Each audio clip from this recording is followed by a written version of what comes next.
Господина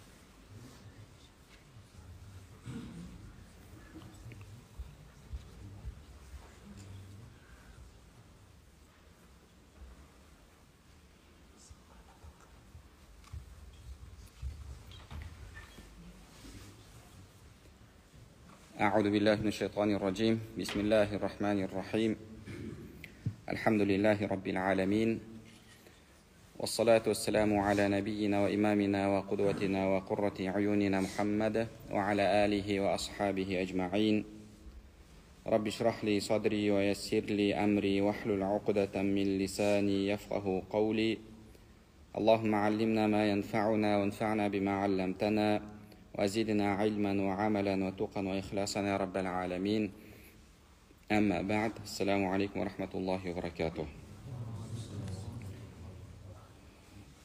İnşallah Allah Tağala'nın қалауымен имам Абу Хамид Ал-Ғазали, Алла ол кісіні рахымына бөлесін, сол кісінің Ихия Улумиддин кітабы бойынша өтіп жатқан дәрістерімізді ары қарай жалғастырамыз.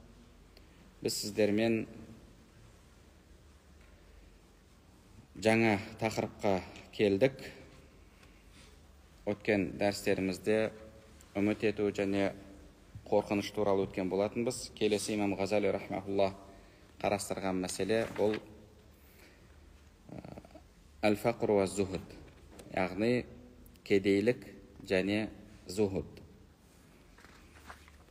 Енді имам Ғазалидің кітабы нәпсін тәрбиелеу тақырыбына арналғаннан кейін оның ішінде міндетті түрде зухуд мәселесі қаралады. Зухуд дегеніміз жалпы дүниені жүрекке кіргізбеу, дүниеден ұзақ болу.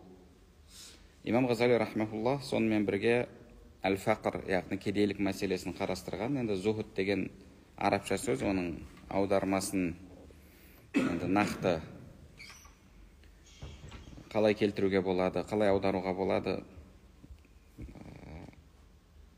оған нақты мен бір сөз таппай тұрмын қазақша. Бірақ тақырыпқа келген кезде зухуд деген не, иншалла оның анықтамасын оқитын боламыз. Ал енді зухудтан алдын кедейлік тақырыбын иншалла сіздермен үйренетін боламыз. Имам Ғазали рахмахулла айтады, фақр деген, яғни кедейлік деген, бізде пақыр деп жатады ғой. Фақр, яғни кедейлік дегеніміз бұл айбара ан фақди ма хуа мухтажун илайх. Адамның мұқтаж болған нәрсесін жоғалтуы немесе мұқтаж болған нәрсесіне қол жеткізе алмауы дейді. Амма фақду ма ла хаджата илайхи фала юсамма фақра. Ал мұқтаж болмаған нәрсеңді жоғалту,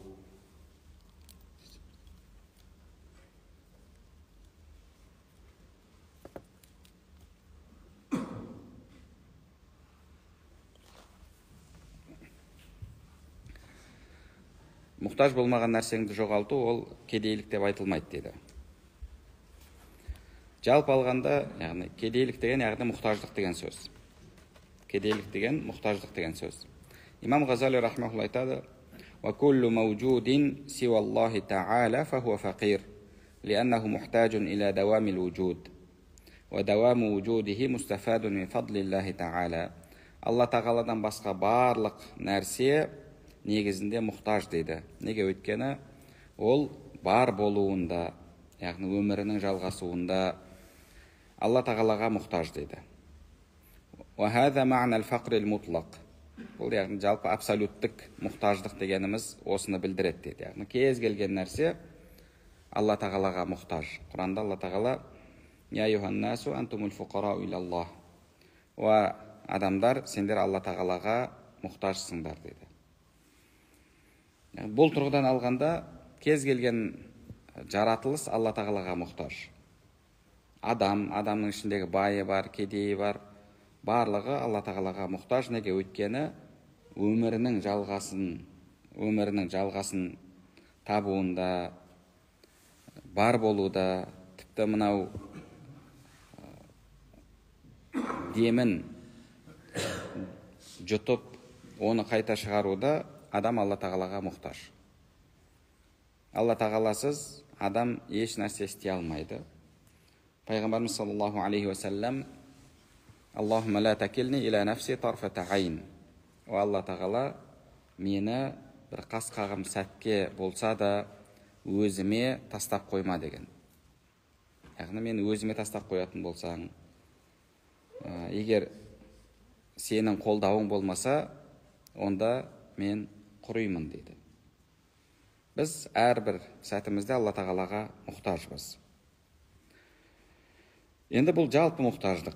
Уәләсна нақсиду баян әл-фақрил мұтлақ. Енді біз бірақ мына тақырыпта ол мұқтаждық жайында сөз қозғамаймыз деді. Бәлил фақру минәл мәли аләл хусус. Бәлил фақра минәл мәли аләл хусус. Біз бұл жерде жалпы дүниеге қатысты мұқтаждық, яғни дүниеге қатысты кедейлік жайында қозғайтын боламыз дейді. Неге? Өйткені сол тақырып нәпсін тәрбиелеуге тікелей байланысты. Жалпы адамзаттың барлығы Алла тағалаға мұқтаж, оны барлығы мойындайды, бай да, кедей де мойындайды. Ол мәселеде проблема жоқ. Жалпы Құдайға сенген, Құдайға иман келтірген әрбір адам өзінің Құдайға мұқтаж екендігін мойындайды. Бұл жердегі мәселе енді бұл жалпы дүниеге қатысты кедейлік мәселесі. Кедей адамның жағдайы қандай болуы керек? Жалпы мұқтаж болуда, яғни әйтеуір дүниең бір нәрсеге жетсе, бір нәрсеге жетпей, сондай бір мұқтаждықта өмір сүру, ол қайырлы нәрсе ме, яғни жақсы нәрсе ме, немесе бай болған жақсы ма? Имам Ғазали рахмехуллах осы мәселені қарастырады. Жалпы адамды Имам Ғазали рахмехуллах дүниеге қатысты біреулер артық дүниені қаламайды. Егер тамағыма, сусыныма жетсе, сол дүние маған жеткілікті, одан артығы маған қажет емес. Өйткені оның артығында сұрауы бар. Ертең Алла тағаланың алдында оның сұрауы болады.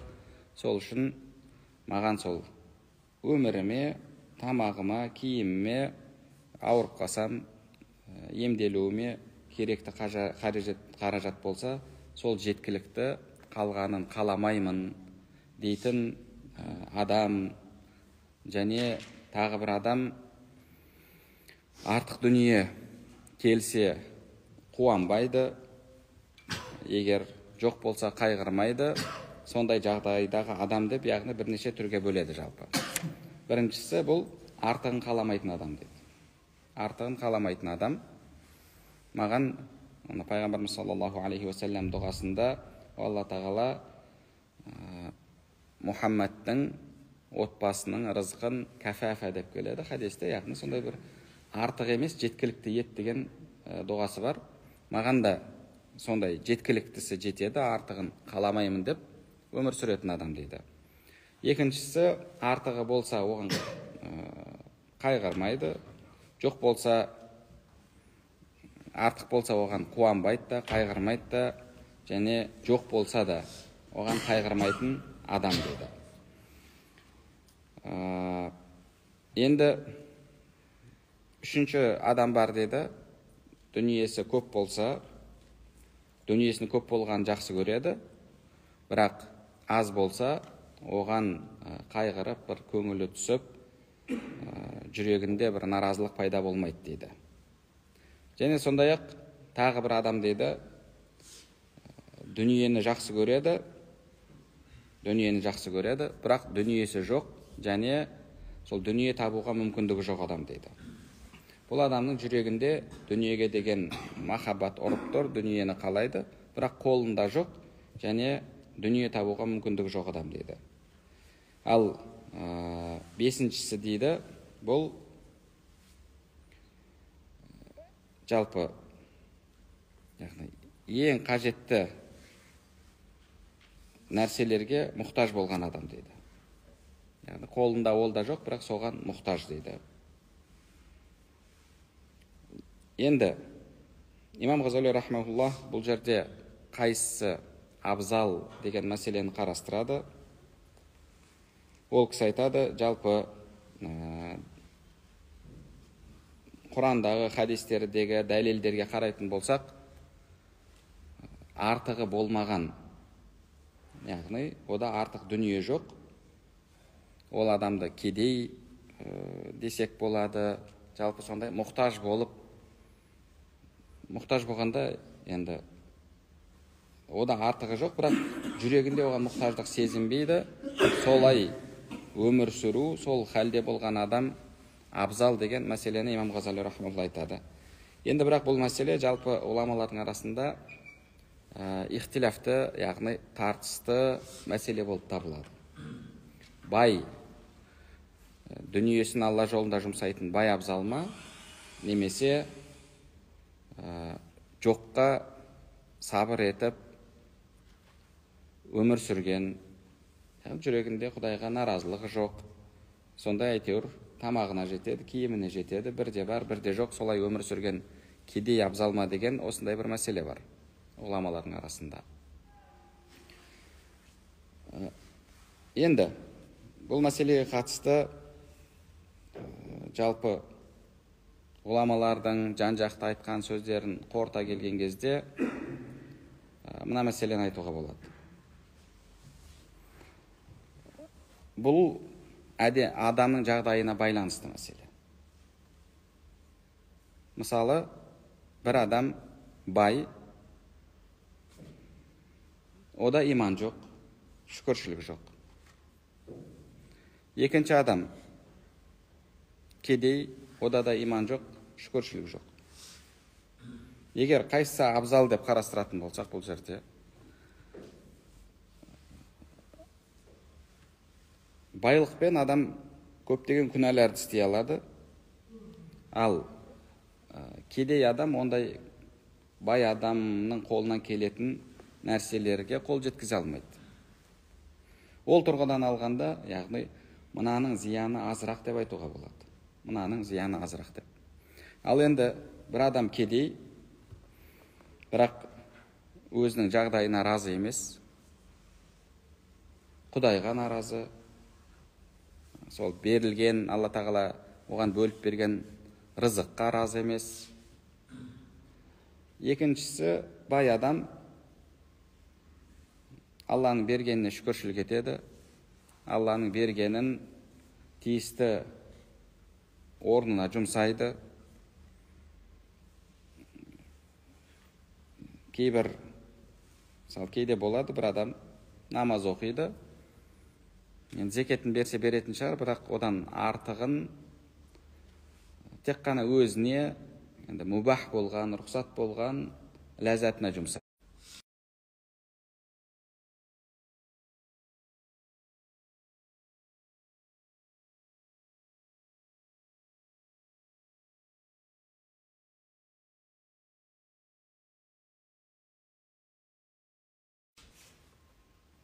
Ал енді екіншісі бар, мысалы, дүниесінің артығын Алла жолында тек қана зекетпен шектелместен жұмсайды. Садақа береді, көмектеседі деген сияқты. Енді бұл адам әлбетте кедей болғанымен жағдайы, өзінің жағдайына, тағдырына разы болмаған адамнан абзал. Неге? Өйткені ол Алла тағаланың берген нығметін тиісті орнына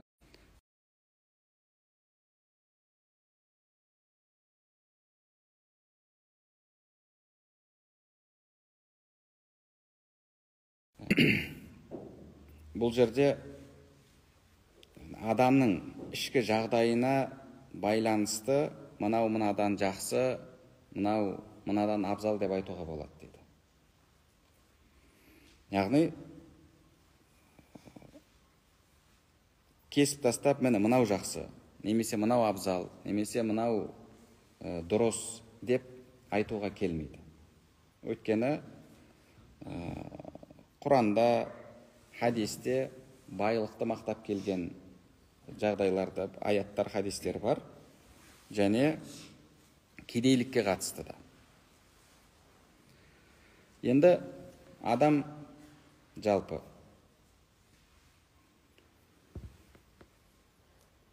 өмір сүрген кезде Алла тағаланың оған белгілеп қойған дүниеден мөлшері бар, рызықтан мөлшері бар.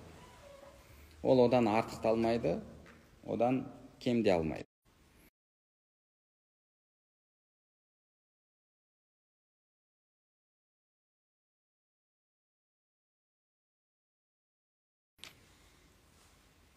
Кейбіреулер айтуы мүмкін, бұл бағанағы нищебродтың мышлениясы, қазір сондай неде айтатындар көп қой. Мышление нищеброда дейді, сен үйтіп, әу бастан адамға уже болды, сен кедейсің, сен бай емессің, сен бай алмайсың деген сияқты осындай бір идеяны басына тығып қоясың деген сияқты осындай сөздерді айтатындар бар. Бірақ олар не айтса да, Алла тағала Құран кәрімде «Валлаху фаддала бa'дакум аля бa'дин фир ризқ». Алла тағала сендерді рызықта әртүрлі етті дейді. Ол Құранда жазылған нәрсе. Байлықты қалағанның барлығы бай болып кетпейді. Сауда жасағанның барлығы мықты бизнесмен болып кетпейді. Ол өмірдің ащы ақиқаты, оны өмірде көріп жатырмыз. Алла тағала Құран кәрімде айтады: «Ман кана юридул аджила, аджална лаху фиха ма нашау лиман нурид». Кім осы дүниені қаласа, осы дүниенің рахатын, дүниенің қызығын, мал мүлікті қаласа, аджална лаху фиха ма нашау лиман нурид. Біз қалаған адамымызға қалағанын береміз дейді. Яғни дүниені қалаған адамның барлығына дүниені береміз деп жатқан жоқ.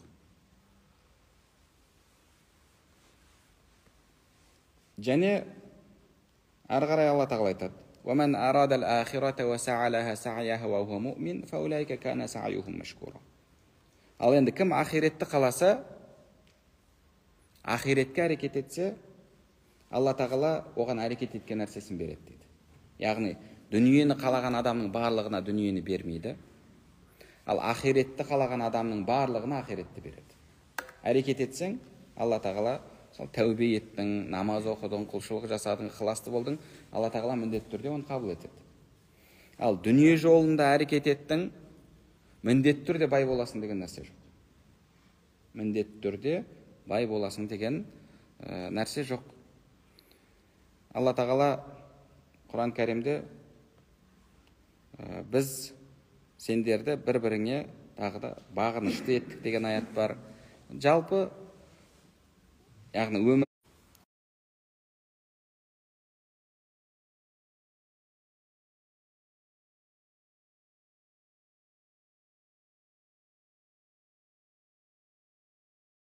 бай болады, оның қызметшісі болады. Барлығы бірдей 100% бай болып кетіп, сонымен ешқандай еш жерде оларға қызмет ететін адам табылмай қалып, ондай нәрсе болмайды. Өмір солай құрылған, адамдар бір-біріне мұқтаж. Бай кедейдің қызметіне мұқтаж, кедей байдың дүниесіне мұқтаж, адамдар солай өмір сүреді. Бұл дегеніміз сен әрекет етпе деген сөз емес. Әрекет етесің, тәуекел етесің, бірақ нәтиже Алла тағаладан. Яғни міндетті түрде мен нәтижеге жетем деп айта алмайсың. Қазір солай үйретеді ғой. Сен просто басында блоктарды шешіп тастасаң болды, анау кедеймін деген басқа деген блоктарды шешіп тастасаң болды. Сонымен поток ақша өзі келеді, үйтеді, бүйтеді. Яғни былайша айтқанда 100% бәріне солай болады деген нәрсені айтады. Олай емес. Мысалы, саудада жүргендер біледі, қанша адам сауданы бастайды, қанша адам дүкен ашады. Бірақ барлығының саудасы жүріп, байып кетіп жатқан жоқ. Енді оған себеп болатын нәрселер бар. Бұл жерде ғұламаларымыз айтады, тағдырдан көруге болатын, Алладан деп қарастыруға болатын жағдай бар, және тағдырдан деп қол қусырып қарап отыруға болмайтын жағдай бар дейді. Мысалы, бір елде адамдар басым көпшілігі кедей, жағдайы нашар. Белгілі бір топ бай. Белгілі бір топ бай. И қалғандарды өзінің қажетіне пайдаланады. Ал бірақ қарап отырсаң, енді мына адамдардың байуына себеп болып тұрған нәрсе сол елдің жүйесі. Сол елдің жүйесі. Бұл жерде енді бұл тағдырдан, бұл Алла тағаладан, жарайды осыған көнігу керек деп отыруға болады ма? Жоқ, олай емес. Неге? Өйткені яғни былайша айтқанда жүйенің әділетсіздігінің нәтижесінде біреу бай, біреу кедей болып жатыр. Яғни белгілі бір топ бар, байиды, қалғандарға ешқандай мүмкіндік жоқ. Мысалы, енді өзіміздің де басымыздан өтті ғой, сондай жүйе. Ол жерде сен артық ақша таба алмайсың, бизнес жасауға сенде ешқандай мүмкіндік жоқ. Барлығын шектеп тастаған белгілі бір айлық болды. Содан артық ешкім еш нәрсе ала алмайды. Мысалы, кәдімгі социалистік жүйеде деген сияқты. Немесе басқа да сондай бір себептермен адамдар байи алмайды. Енді бұл жерде бұны тағдырдан деп қарастырып отыра беруге болмайды. Әлгі адамдарға зұлымдық келтіріп жатқан ол мейлі бір заңы болар, мейлі жалпы жүйе болар. Оны адамдар өзгертіп, әрбір адам сол әділеттіліктің, әділетті былайша айтқанда қоғамда өмір сүруге әрекет етуі керек. Енді тағы бір мысалы дүниелік бір себептер болады. Дүниелік бір себептер болады. Ол жерде де енді оны тағдырдан деп қана қарастырып отыра беруге болмайды. Яғни жалпы былайша айтқанда белгілі бір мысалы адамдардың себебімен біреулерде баюға мүмкіндік болмай жатса, басқа біреулерге сұрап отыруға болмайды. Ал енді онда ешқандай бір кедергі жоқ. Ешқандай кедергі жоқ. Ашады, бірдей товар сатады. Біреуінің жол жүріп кетеді, екіншісінікі жүрмейді. Арендаға алды, арендасын жаба алмады, келесі ай тағы қарыз, минусқа жұмыс істеді, соңында жабылады. Ондай жағдай бола ма? Иә, ондай жағдай болады. Енді оған кедергі жасап жатқан біреу бар ма? Жоқ. Кедергі жасап жатқан оған заң бар ма? Байуына, дұрыс жұмыс істеуіне? Жоқ, ондай жоқ. Ондай кезде енді ол нәтиже Алла тағаладан деп айтасың. Нәтиже Алла тағаладан деп айтасың. Енді адам әрекетін жасап, әрекеттен кейін осындай жағдай болса. Немесе бір адам әу бастан бай болмау жолын таңдады. Байымау жолын таңдады.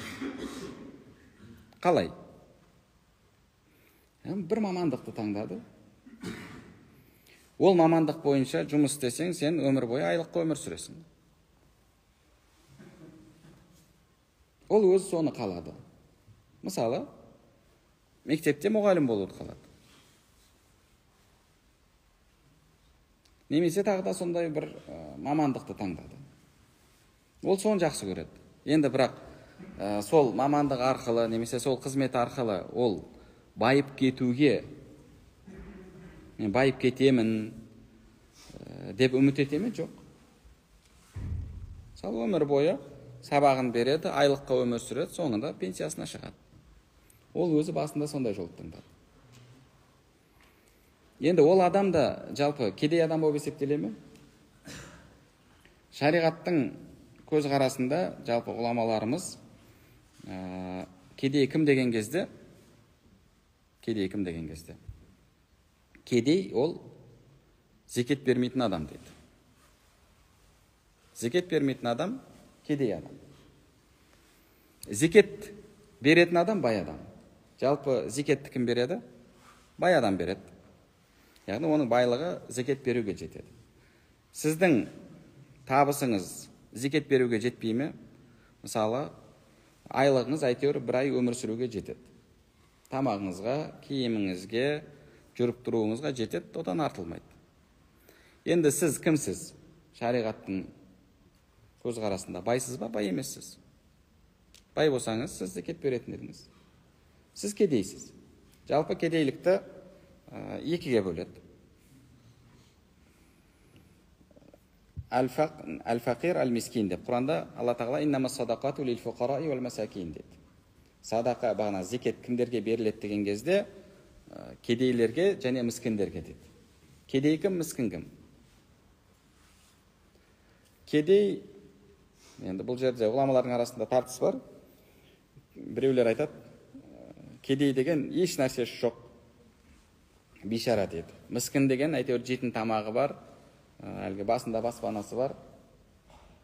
Яғни былайша айтқанда сіз бен біз. Сондай жағдайдағы адам деді. Біреулер айтады, керісінше деді. Кедей деген ол жағдайы бар, бірақ бай емес. Айлыққа өмір сүріп жүрген адам былайша айтқанда. Ал міскін деген еш нәрсесі жоқ, бейшара дейді.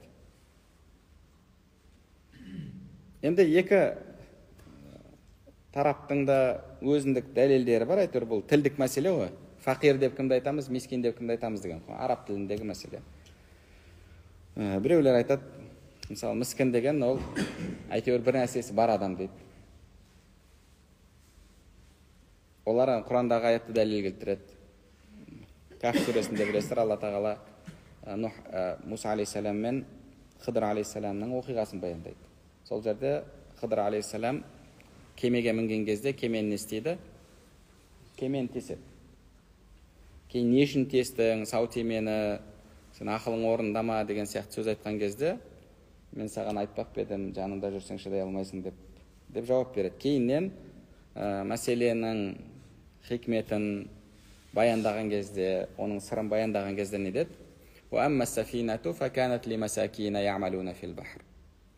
Ал кеме болса, теңізде жұмыс істейтін міскіндердің еді дейді. Соған кейбір ғұламалар айтады, міне дейді, міскін деген демек оның кемесі бар, әйтеуір балығын аулап күнін көре алады. Демек кедей деген, фақир деген сол бишара дейді. Екінші ғұламалар жоқ, керісінше дейді. Яғни біздің білуіміз керек болған нәрсе бұл жерде жалпы шариғатта кедей және міскін деп екіге бөледі. Міскін әлгі жоқ жітік, былайша айтқанда, еш нәрсесі жоқ. Кедей бұл байлық деңгейіне жетпеген адам. Яғни бір адам өзі сол жолды ерікті түрде, саналы түрде таңдайды. Неге? Өйткені оның өмірде кәсіп етемін деген жолы оны байлыққа жеткізетін жол емес. Оны байлыққа жеткізетін жол емес. Енді біреулер байлыққа жеткізбейтін жолды харам жолмен байлыққа жеткізетін жол ретінде пайдаланғысы келеді. Мысалы, біреу сот болғысы келеді. Біреу прокурор болғысы келеді. Енді соттың айлығымен, прокурордың айлығымен байи аласың ба? Жоқ, ол сені бай қылатын, миллионер қылатын айлық емес қой ол жерде. Бірақ ол әлгі алып, беріп, әділетсіздікпен үкім шығарып, үйтіп, дұрыс тиіспейтін жерде тиісіп, тиісетін жерде тиіспей деген сияқты, мысалы, прокурор болса, сөйтіп байығысы келеді. Ол енді ол харам жол. Ал таза баюдың жолы ол соған мүмкіндік беретін, соған әрекет ету жолы. Яғни біреу бастапқыдан соны ниет етеді, ал біреу оны ниет етпейді. Демек, нәтижесінде адамдар бай және кедей болып бөлінеді. Енді әрекет еткісі келген адам әрекетін жасайды. Әрекетін жасасын, оған ешқандай тыйым жоқ. Бірақ, енді бай бола алмаған адамға қатысты. Адам бірінші кезекте тағдырына разы болу керек. Тағдырына разы болу деген сөз әрекет етпеу деген сөз емес. Өзгертуге тырыспау керек деген сөз емес. Разы болу деген бұл адамның ішкі жағдайы.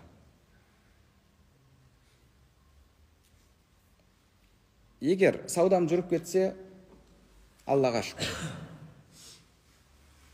Саудам жүрмесе, тағы да Аллаға шүкір. Балам жазылса, Аллаға шүкір. Алла шипа бермесе, ол да Алланың ісі. Жүрегімізде бір наразылық болып, Құдай неге үйтпедің, неге нәтиже бермейсің деп, ондай бір жағдайға түспейміз. Енді мына жерде имам Ғазали рахмаһуллах фадилатул фақр, яғни кедейліктің абзалдығы немесе артықшылығы деп қарастырған мәселелер бар. Бұны екінші бір ғұламалар, бұл жерде имам Ғазали рахмаһуллах жалпы, яғни таңдайтын болсаң мына жол абзал деген тұрғыдан оны қарастырып жатса, екінші бір ғұламалар бұл жалпы біз айтамыз ғой, альхамдулиллахи аля кулли хал. Кез келген жағдайда Аллаға шүкір дейміз. Ал Аллаға шүкіршілік ету үшін, адам өзінің жағдайының жақсы жақтарын көруге тырысуы керек. Бұл жүрегіндегі шүкіршілігіңді арттырады. Омар радиаллаху анхудың айтқан сөзі бар. Егер менің басыма бір ауыртпашылық түсетін болса, қиындық келсе, мен одан 3 пайда көрдім деді. Немесе 3 пайда көремін деді. Біріншісі, сол сынақтың, қиындықтың, проблеманың, қайғының дінімде болмағанына Құдайға шүкір деймін деді. Яғни Алла тағала мені дінімде емес, дүние мәселесінде сынап жатыр, Құдайға шүкір, соған Құдайға шүкір деймін деді. Бұл біріншісі дейді. Екіншісі, әлгі проблема одан ауыр болмағанына, одан ауыр болып келмегеніне Құдайға шүкір деймін дейді. Және үшіншісі, сол сынақ арқылы Алла тағала менің күнәларымды кешіреді дейді. Маған сауабын нәсіп етеді дейді. Пайғамбарымыз саллаллаху алейхи уассалам бірде Алла тағала сендерді кез келген нәрсе үшін ертең қияметте сұраққа алады деген кезде Абу Бәкір сахаба болу керек. Я Расулалла, біз үлкен кіші күнәміз үшін барлығы үшін сұралатын болсақ, онда жағдайымыз мүшкіл болады ғой деген кезде Пайғамбарымыз саллаллаху алейхи вассалам айтады: сенің аяғыңа тікен кірмей ме? Кейде ауырып қалмайсың ба? Соның барлығы сенің әлгі күнәларыңа, кіші күнәларыңа каффарат болады дейді. Кіші күнәларың каффарат болады. Мысалы, басыңыз ауырды. Ол күнәңізге каффарат. Қолыңызды кесіп алдыңыз. Ол сіздің күнәңізге каффарат. Аяғыңызға тікен кірді, ол сіздің күнәңізге каффарат. Құлап қалдыңыз, күнәңізге каффарат. Сондай сынақтардың барлығы сіздің күнәларыңызға каффарат болады. Сонымен Алла тағаланың алдындағы сіздің сұрағыңыз жеңілдейді. Омар радиаллаху анху соны айтып жатыр. Yani үшіншісі, сол сынақ арқылы Алла тағала менің күнәларымды кешіреді дейді. Пайғамбарымыз саллаллаху алейхи вассалам не деді өзінің хадисінде? Мұсылман адамның аяғына кірген тікеннің өзі оның күнәсіне каффарат болады деді. Күнәсіне каффарат болады. Мысалы бағанағы отын шауып жаттыңыз, жаңқасы қолыңызға кіріп кетті. Тікен деп жатқан. Сіздің күнәңізге ол каффарат. Бана тегіп жатыр еді, әйел адам, ине мысалы қолына кіріп кетті. Ол күнәсіне каффарат. Яғни бұның барлығы сіздің күнәларыңызға каффарат болады. Енді бұл жерде Омар радиаллаху анху, демек менің басыма сынақтың келгені жақсы деп жатыр ма? Алла тағаладан басына бір сынақтың келуін сұрап жатыр ма? Жоқ, сұрап жатқан жоқ. Өйткені пайғамбарымыз саллаллаху алейхи уассалам сендер Құдайдан бастарыңа сынақ сұрамаңдар дейді. Бірақ енді келген кезде сол жағдайыңа шүкіршілік ету үшін соның плюс жақтары ғой, былайша айтқанда жақсы жақтарын іздеуге, қарауға тырысу керек. Сол кезде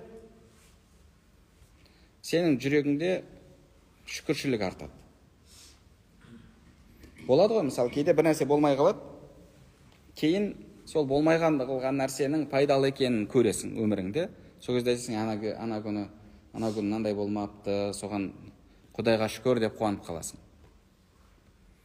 Мұсылман адам енді сондай бір анық бір нәрсені көріп, одан кейін барып Құдайға шүкір деп айтпай, сол жағдайында әйтеуір соның бір жақсылықтарын көріп, сол жерде Құдайға шүкіршілік етуге әрекет етуі керек. Енді сол мысалы бір адам бай болған жоқ. Әйтеуір өмірінде бірде баласының оқуына жетпейді, бірде анаған жетпейді, бірде мынаған жетпейді, әйтеуір бірде қарызға кіреді, кейін соны жабады, әйтеуір сөйтіп өмір сүріп жатыр. Бір адам Құдайға шүкір дейді, осы жағдайыма Құдайға шүкір дейді. Неге? Өйткені ол адам мәселенің барлығын ақиреттік жағдаймен қарайды. Ақиреттік жағдайға салатын болсаң, дүниең көп болған сайын оның сұрауы көп болады. Имам Ғазали рахмаулла мына жерде мынандай хадис келтіреді. Пайғамбарымыз саллаллаху алейхи уассалам, имам Тирмизи рахмаулла риуаят еткен хадисте: "Ядхулу фуқара умматил джанната қабла агнияиха би 500 ам." Менің үмбетімнің кедейлері жәннатқа байларынан 500 жыл алдын кіреді дейді. 500 жыл алдын жәннатқа кіреді дейді. İmam Müslim'de kelgen hadiste inna fuqara al-muhajirin yasbiquna al-aghniya yawm al-qiyamati ila al-jannati bi 40 kharifa. Muhajirlerden, yani muhajir ansar muhajir degen bilesizler ғой. Peygamberimiz sallallahu aleyhi ve sellem sahabalары muhajir және ансар болып екіге бөлінген. Muhajirler Меккеден Мадинаға көшкендер. Солардың кедейлері байлардан 40 жыл алдын жәннатқа кіреді дейді. Енді бұл хадистерді біз жалпы кедейлік абзал деп соған дәлел ретінде қарастырамыз ба, немесе қайтадан айлыққа жұмысына келеді? Ондай жағдай мен өмірде көп көрдім. Мысалы бағанағы өзінің мемлекеттік қызметте айлыққа жұмыс істеп жүрген бір жігіттер оны қойып тендерге кірді. Тендердің өзінде де сенің крышаң су өтпейтін мықты болмаса оңай емес екен. Соны әлі бір 20 миллиондай ақшасын ала алмай жүр. Әлгі байлардан. Бұлар енді субподрядчик болған ғой. Енді олар соттап жеңе алмайды, басқа қыла алмайды. Неге? Өткен аналар енді өте сондай бронированный адамдар да, оңай адамдар емес. Одан стройкаға кірді. О жақтан әйтеуір не алмақшы болды, бірақ ол жерде де оңай емес екен. Әйтеуір өзінің ішкі әлгі не дейміз ғой, подводный течение дейміз ғой, сондай өзінің дүниелері бар екен. Енді ана жерде де, мына жерде де, мына жерде де көрді, бірақ әр кірген сайын минусқа кетеді. Қарыз. Сонымен оның барлығын тастап, қайтадан сол айлыққа, жұмысқа қайтып келді. Сол сияқты, мысалы, адам әрекет жасады, бірақ болмады. Сол кезде сен жағдайыңа шүкіршілік ету үшін оның да жақсы жақтарын қарауың керек. бір ғұлама осы хадисті түсіндірмекші болған кезде шәкірттеріне, бір шәкіртіне нан алатын, тұз алатын ақша береді. Бір үлкен дастархан жайып жиын өткізетін болады. Сөйтіп екінші шәкіртіне қалған алынатын нәрсенің барлығын ұйымдастыру, анау барлығын береді. Сөйтіп бір жерді ыстық қылып дайындайды да, екеуін шақырады. Енді басқа шәкірттердің алдында. Екеуі тұр, аяқтары күйіп тұр. Зорға тұр, жалаң аяқ тұрыңдар деді. Сөйтіп екеуі, білесіз ғой, құмда да жүрген кезде, құмда жүрмей-ақ қойыңыз, жай ғана мынау ыстық күнде харамның территориясында, мысалы умраға барған кезде жалаң аяқ тұрып көріңіз, аяғыңыз күйіп, намаз оқи алмайсыз. Бірде солай болды. Келдік та өзімізше тақуалығымызды ұстап, сыртта Мәдинада тұрған едік. Аяқ киімді былай ары жаққа қойып, келіп намазға тұрып едік. Сөйтсек ыстық екен. Намаз оқып болғанша табанымыз күйіп, маңдайымыз күйіп, намазды әйтеуір зорға бітірдік.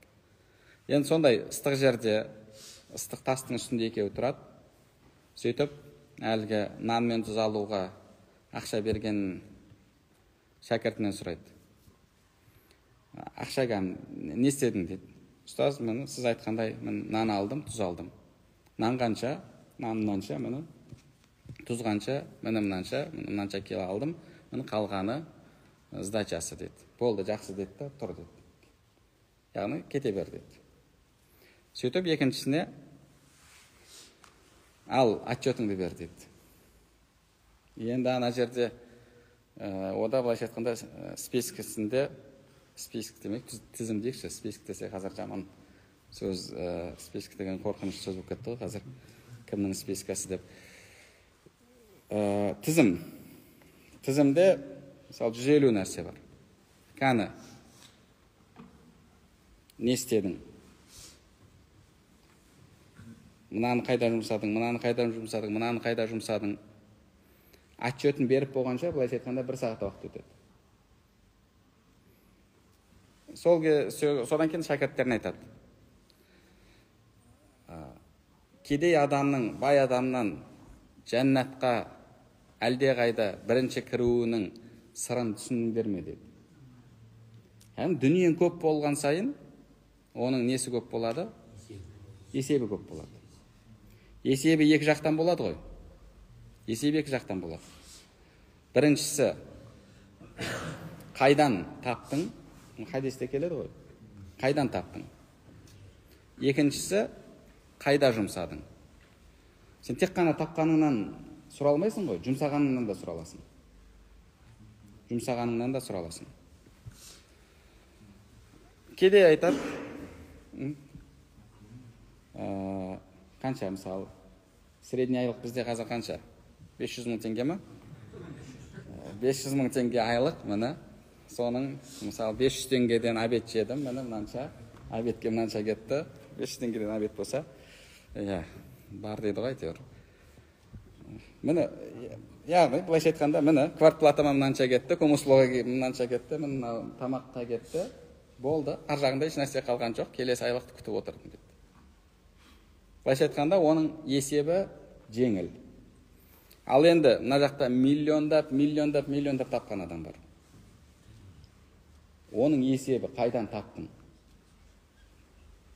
Менің білетінім, әйтеуір, өмірде байқағаным, миллиондап жұмыс істейтін байлардың көбісінің бизнесі немен? Кредитпен айналады. Тоже сұрақ. Қалай ол, бола ма, болмай ма? Өзінің негізгі капиталымен рисковать еткісі келмейді, яғни рискке кіргісі келмейді. Енді ол қалай болды? Кредит қалай болды, одан табылған дүние қалай болды? Одан кейін оны жұмсады. Қайда жұмсады?